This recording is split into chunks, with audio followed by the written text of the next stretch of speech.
Kyron Horman was a second grader at Skyline Elementary School in Portland, Oregon. Kyron went missing from Skyline Elementary School on June 4, 2010. This is an age-progressed picture of Kyron at 19 years old. For 12 years, and pulling up to the school and knowing that this is the last place Kyron was. I can't even explain the anguish and the heartache. Horman was last seen at Skyline Elementary School in Portland on June 4, 2010. He was wearing a black t-shirt with CSI in green letters. He also may have had his glasses on when he disappeared. In the newest picture, you see he has brown hair, blue eyes, and may wear glasses. Horman also has a distinct V-shaped birthmark on his forehead.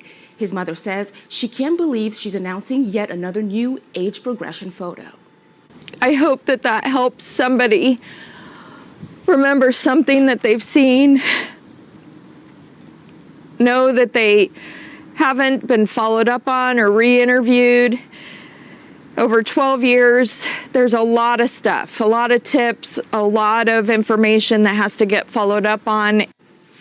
The Multnomah County Sheriff's Office says they remain just as dedicated to this case as they were 12 years ago. There is a $50,000 reward for information leading to the resolution of Kyron's disappearance. If you have information, call the Multnomah County Sheriff's Office tip line. Galen? The story so many people have followed for a really long time. Christelle, thank you for that update. Kyron Horman was a second grader at Skyline Elementary School in Portland, Oregon. Kyron Richard Horman was born on September 9, 2002, in Portland, Oregon, to parents Kane Horman and Desiree Young. The couple divorced 8 months into Young's pregnancy with Kyron, with Young citing irreconcilable differences. The two had been granted shared custody of Kyron until 2004, but when Young was diagnosed with kidney failure that required extensive medical intervention, Kane took over full custody. Notwithstanding this fact, Young still remained an active part of the child's upbringing. In 2007, Kane married Terry Moulton, born March 14, 1970, a substitute teacher originally from Roseburg. Kane became romantically involved with Moulton around 2001 when he and Young were in the midst of divorcing. They married in 2007 while visiting Kauai, Hawaii. In December 2008, Moulton gave birth to a daughter, Kiera. Meanwhile, Kyron was a student at Skyline Elementary School near Forest Park. As the years flew by, Kyron was growing up into a bright and energetic 7-year-old, who loved the beach and who dreamed of becoming a police officer one day like his new stepfather, Tony Young. He excelled in school, being placed in an advanced math class, showed a natural aptitude for learning sign language as well, and his favorite subjects were math and science. Kyron loved the beach, loved riding the bus and going to school in Ms. Porter's second grade class. Had one more reason to smile. Here at Skyline Elementary, it's quiet now. Summer vacation is well underway. But back on the morning of June 4th, the staff here was getting ready for one of the biggest days of the year, the school science fair. Just a few miles away, Kyron was at home getting ready for school. He was excited, couldn't wait to show everyone his colorful diorama about the red-eyed tree frog. He'd worked really hard on it, and his dad knew it. And just told him I was really proud of all the effort he put in on his project. He did a really great job and gave him a big hug. Did you tell him you loved him? I did. Kyron was clearly an intelligent child. However, according to Terry Horman, Kieran's stepmother, Kyron had been having trouble with his memory in the weeks leading up to his disappearance and was said to sometimes space out during conversations. According to Terry, his doctor believed he might be having mini seizures and scheduled an appointment for him on June 11, 2010. Kyron's stepmother took Kyron to school in her white pickup truck. They went early so they could tour the science fair exhibits together with the other parents and kids before the first bell. School spokesperson Erin Barnett. It's an opportunity for the parents to be there with their children and going between the classrooms and seeing the different exhibits and taking pride in their child's accomplishments. And I think it was just a very, very proud morning for Kyron. Later that day, Kyron's stepmom, Terry, posted this photo on her Facebook account of her beaming stepson next to his completed science project. Staff saw him, with his stepmom and looking at his exhibits, and, just like the other families who were here. Then the morning bell rang. The regular school day was beginning. Time for kids to head to their classrooms and for their parents to start to filter out. A routine part of the day that would later become a critical moment for investigators. Terry Horman said around 8:45 in the morning, the last time she saw her stepson, Kyron, he was walking down this hallway in his school on his way to his second grade classroom. It's unclear exactly who, if anyone, saw him after that point or where. But Ms. Porter started class as usual, reading group, then recess, then lunch. At some point in the day, Kyron was marked absent. At 3 p.m., it was time for the school buses to line up. Kids tired from a full day filed on board and plopped down in their seats, all but one. Do you remember going out with your daughter to meet the bus? Mm-hmm. I remember the time like it was yesterday when we went downstairs and got her and put her shoes on, and her and I started walking down the driveway to go meet him at the bus. And he wasn't there? Nope. Did you know something was wrong right then, or did you think, well, maybe he's just back at school expecting me to pick him up? That's what I had thought originally, so I thought, well, it's a mistake, we'll go get him.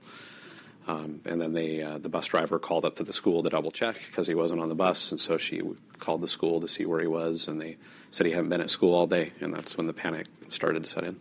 Kane says he and his wife Terry jumped into their car and raced the few miles to the school. Do you remember the words you exchanged? Do you remember that moment? Not really. I don't remember much of the conversation other than just where could he be, what happened today. You dropped him off at school, just kind of walking through her morning. According to Terry's own account, here is a timeline of her actions on the day Kyron went missing. 8 a.m., Kyron, Terry, and Kiera, Kyron's 19-month-old half-sister, arrive at Skyline Elementary. 8:45 a.m., last sighting of Kyron, as he walked down the hallway to his math class. Terry and Kiera leave the school. 8:50, walked out of school with Kiera and headed to the school parking lot where she said the truck was parked. Allegedly, some people have said it was parked on a hill with another adult in the truck. 9 a.m., Terry arrives at a Fred Meyer store. She needed to pick up medication for Kiera, who had an ear infection. However, she accidentally went to the wrong Fred Meyer the first time. 9:30 a.m., Terry arrives at the second, and correct, Fred Meyer store and picks up Kiera's medication. Around 10 a.m., Terry drops off her husband's dry cleaning. 10:10 a.m., Terry stops at a Michael's Craft store. 10:39 a.m., Terry makes a phone call, but to whom she made the call is not publicly known. 10:10 a.m. to 11:39 a.m., Terry says that she was driving around because the smooth motion made her sick baby feel better. 11:39 a.m., Terry arrives at the gym and leaves Kiera at the on-site daycare center. 12:20 p.m., Terry and Kiera leave the gym. 12:40 p.m., they arrive home. 1:21 p.m., Terry uploads photos to her Facebook account, including the pictures of Kyron she had taken that day at the science fair. 2 p.m., Kane arrives home from work. Terry is still on the computer. 3:30 p.m., the family heads to the bus stop to wait for Kyron. Kyron was not on the bus after school and was counted absent at school as no one saw Kyron after 8:45 a.m. when Terry said she waved goodbye to Kyron walking into his classroom. Terry calls the school to inquire the whereabouts of Kyron and why he was not on the bus. The school secretary answers as informs the Hormans that Kyron was marked down as absent. Realizing Kyron was missing, the secretary called 911. The Hormans get in their vehicle and drive to Skyline Elementary School to inquire about the whereabouts of Kyron.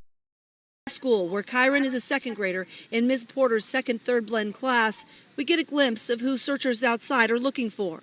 A 7-year-old boy who wrote about splashing in a lake with artwork to complement his writing assignment. A tree frog science project, his entry to the very science fair where he was last seen. Investigators in his disappearance say he is a little boy who not only loves art, but is good at it. Going out with your daughter to meet the bus? Mm-hmm. I remember the time like it was yesterday when we went downstairs and got her and put her shoes on, and her and I started walking down the driveway to go meet him at the bus. And he wasn't there? Nope. Kyron's father, Kane Horman, was in a panic. His son should have been on the bus that afternoon of June 4th, but he wasn't there. The bus driver called back to the school and found out he had been marked absent hours before. This wasn't just a temporary mix-up. Kyron was really missing. The school secretary dialed 911. Kane says he and his wife Terry jumped into their car and raced the few miles to the school. Do you remember the words you exchanged? Do you remember that moment? Not really. I don't remember much of the conversation other than just where could he be, what happened today. You dropped him off at school, just kind of walking through her morning, but it was so quick because we were at the school within about 5 minutes, so there wasn't a lot of dialogue.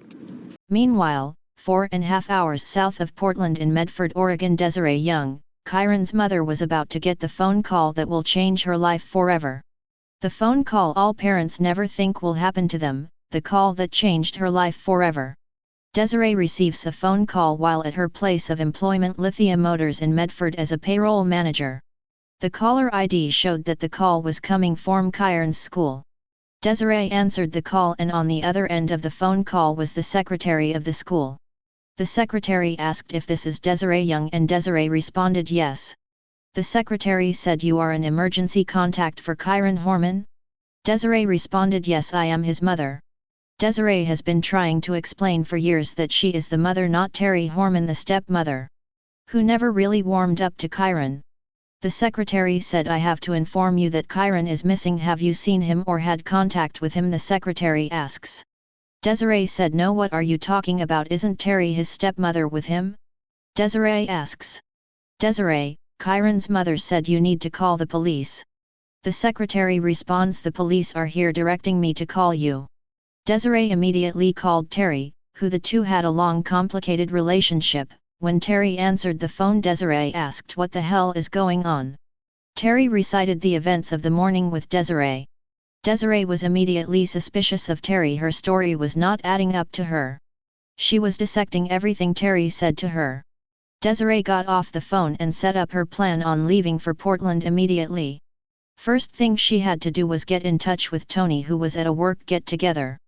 Between 4:24 p.m. and 5:08 p.m. when Desiree and Tony left for Portland, she had talked to the school secretary, talked to Terry, located Tony, her husband, been driven home, taken the dog Ernie Bert, their 9-year-old 110-pound yellow lab, to the neighbors, handed over picnic items in her garage to a co-worker who would make sure it got to the company party the next day, talked to her sister Kelly Ramirez, and packed a suitcase. She also called Kane, who was at Kyron's school. Desiree and Kane had been divorced for a lot longer than they had been married. They had traversed the uneasy communication necessary for co-parenting as exes. He reacted to her phone call as she expected he would, unemotionally. "You know what I know," he told her. "The police are here and I'm sure we're going to find him." Detectives from the Multnomah County Sheriff's Office and the Portland Police Bureau had arrived at the school and Kyron's house and are searching both. Neither Kane or Terry had phones Desiree to say Kyron was missing. Desiree and Tony make the 4.5 drive to Kane's house with questions and unknown answers in front of them. 5 hours south, in Medford, Oregon, Kyron's biological mother, Desiree, was about to get looped into the nightmarish reality developing at her son's school. I got a phone call from the school, and she said, "Is this Desiree Young?" And I said, "Yes, it is." And she said, "You're listed as the emergency notification for Kyron Horman." And I said, "Yeah, he's my son. What can I do?" And she said, "I have to notify you, he's missing." As search teams started combing the area, Kyron's mother, Desiree, and her husband, Tony, raced up to Portland from their home in Medford, Oregon. When they heard the awful news, they had called Kyron's stepmother, Terry Horman, just before jumping in the car. I had told her, "I'm coming up there," and she said, "You are?" But even in those first hours of crisis, Desiree had an unsettling feeling that maybe she wasn't hearing the full story. There was something in my gut that just didn't feel good. As night fell, the search continued outside Skyline School with flashlights and dogs, but something was also brewing inside the Hormans' house, where all four Parents were gathered together. Kane and Terry, Desiree and Tony. Tony has had a unique perspective from day one. He's not only Kyron's stepfather, he's also a police detective back in Medford, and tonight he's speaking out for the first time. I was watching the investigation right from the start. He says that first night because he knows so much about how police operate. I explained to each person that now our lives are not private anymore, that the investigators are going to want to know very detailed information about our lives. That's when Tony noticed something unsettling. He says Terry, Kyron's stepmom, seemed to bristle at the idea that she would be questioned. She instantly started to express some displeasure at that and not one at feeling like she was persecuted, and I thought that was kind of an unusual reaction that early, but Tony says he wanted to keep an open mind, and the goal of course was finding Kyron. The question, did he wander off, get lost or hurt in the rough terrain around the school? He's just a very timid sweet boy. Gina Zimmerman, a parent from Skyline, says the Kyron she knows would never just walk out of school, especially on such an important day. He did the red-eyed frog. He was very proud of it and wanted to be there, so there it was. He would not have left to go wander around, but what if he didn't leave alone on that busy morning here at Skyline Elementary? Could someone, a stranger, have slipped Kyron out of the building without anyone noticing? It's a small school, but there are 8 doors in and out, most of them unmonitored. Concerned and baffled neighbors, friends and parents flock to Skyline wanting to do something, anything to help find Kyron. End of day 1. Upcoming: the search for Kyron.